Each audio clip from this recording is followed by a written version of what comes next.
the businesses can't quite get at the moment either the amount of people or the right skill that they need. Yeah, or keeping them. Welcome to the British Marine Podcast.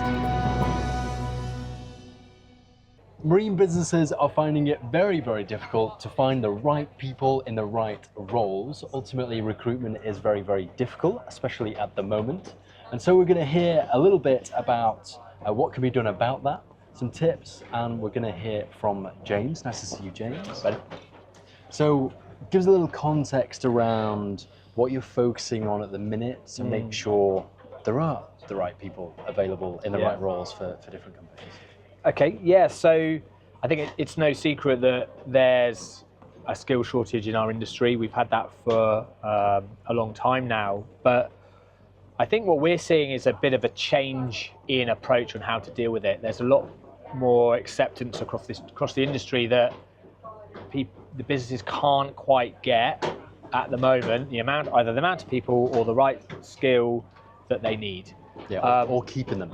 Well, or keeping them. Yeah. So we are seeing much more focus now on it's very hard to get people, so let's not lose any more. Right, yeah. All right. And it's so good to see that more and more businesses are now looking inward and going, okay, well, how do we become better employers? Yeah. How do we get more in tune with what the expectations are of our employees are? Yeah, I feel like this is going to create better environments to work in as well. Yeah, it'll definitely. Just be a better place to work, good for the industry. Yeah, definitely. Yeah.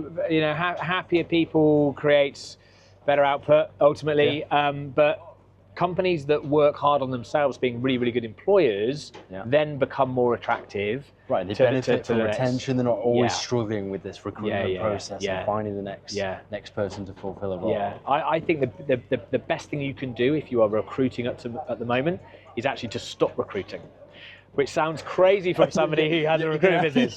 But what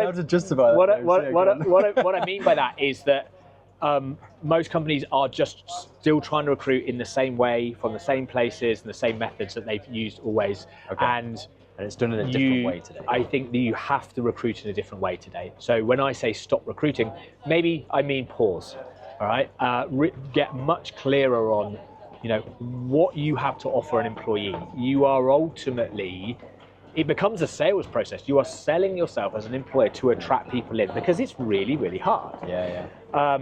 And the companies that are spending a little bit of time on really understanding their current workforce, what are they doing well and what do they need to improve, working on those improvements, but also sort of almost documenting what they do well and why they are an attractive place to come and work in things like employee value proposition documents and that form part of the recruitment marketing.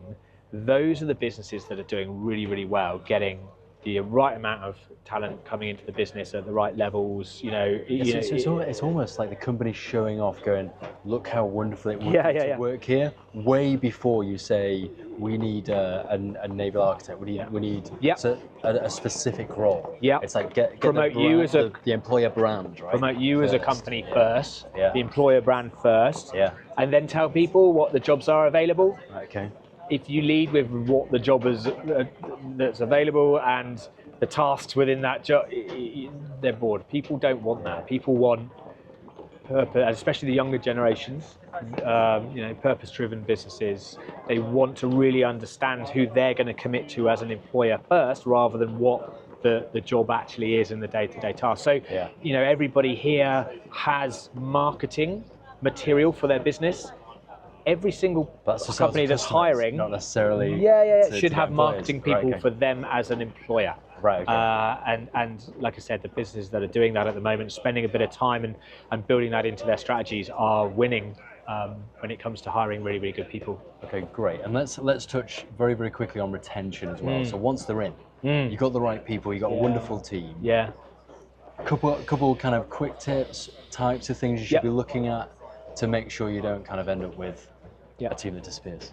Yeah, so I think you can focus too much on having the ping pong table or Right, okay, the pizza van or whatever it is. Those are really nice things that ultimately they aren't why people stay. That's the potential kind of think- novelty factor. Yeah, But to be long I lasting think it's is nice, a bit more to it. and you do kind of need that stuff. But I think what people really, really want is to understand the purpose of the company, what their role is within that. They want to feel that they are supported, that they have a bit of flexibility when needed, and to work in a kind of a safe zone, where they're not going to get ripped apart if they have made a mistake or whatever, and ultimately an environment that will help train and develop them and make them successful. Yeah, so 'cause you get to things like fulfillment and alignment of values, like these really, really important things that